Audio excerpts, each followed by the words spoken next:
Indeed, Mr Wilson, it's a great pleasure to be speaking in this debate for the first time under your chairmanship. And can I pay tribute to the honourable gentleman for Stirling for the tone and the manner of which he's presented this debate. I think we've seen over the last week or so in this Parliament what can be achieved if people work together on a constructive basis rather than petty political stunts that merely fan the flames of what we are trying to fight against.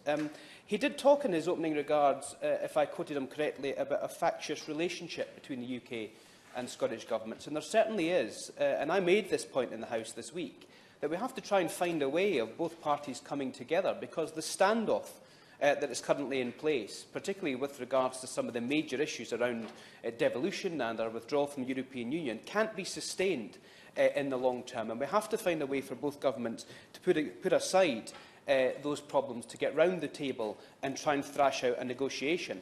And a negotiation has to be a compromise.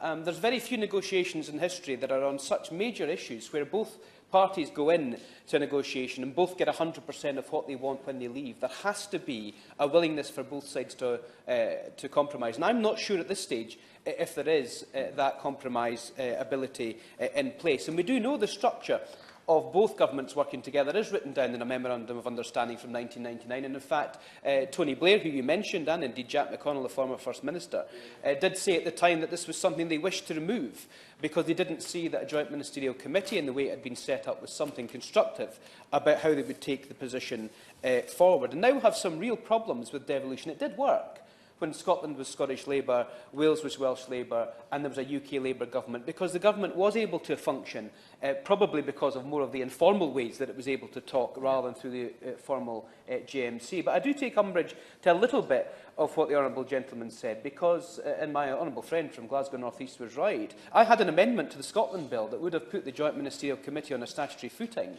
that would have set out agendas, minutes, publication, involvement, how there would be a mechanism for resolving disputes, that the Conservative government at the time completely dismissed and voted against. And in fact, if we go back to some of the debates about the Sewell Convention, I had an amendment to the bill that would have took the word normally out of the Sewell Convention, so the UK government couldn't legislate in devolved areas unless they went through this process of the JMC and a formal dispute resolution mechanism. So the opposition here have been trying to be helpful this week, and indeed we've been trying to be helpful for a number of years, even in legislation on the floor of the House, that his own party, with all due respect, he wasn't in the chamber at the time, but his own party voted against when those amendments came forward. And we have to get off this grievance agenda. I've no problem with the SNP having the stunts of walking out the chamber. It elevated an issue to the front pages from pages 7 or 8 because we're unable to get the kind of interest in these kind of big issues into the media. So I have no problem with that kind of stunt, but does it really serve the interests of the people that we are here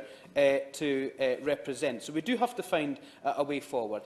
And the key point here is that there's absolutely no trust whatsoever between the Scottish and UK governments and vice versa at the moment. And until we can try and find a way of building some of that trust, the only people that will ultimately suffer is the people of Scotland, who have voted in 2014 to remain part of the United Kingdom and who voted for the Scottish parliamentary setup that we've got at the moment and voted for the UK contribution to the UK government in terms of the votes in Scotland as well. So the people have spoken and would expect both governments to get on with it, and I think they'll be very frustrated at the moment. So I agree with the tone and tenure of what the honourable gentleman is trying to achieve, and I hope that the Minister would listen to some of those very brave ideas and come forward. And I'll just finish on an example. You mentioned Canada, but actually if you look at the provisions of the Good Friday Agreement in Northern Ireland, you'll find that written down in the Good Friday Agreement is how the North of Ireland and the Republic work together cross-border on a whole manner of issues, which is one of the biggest concerns about how that holds together in a post-Brexit Britain environment.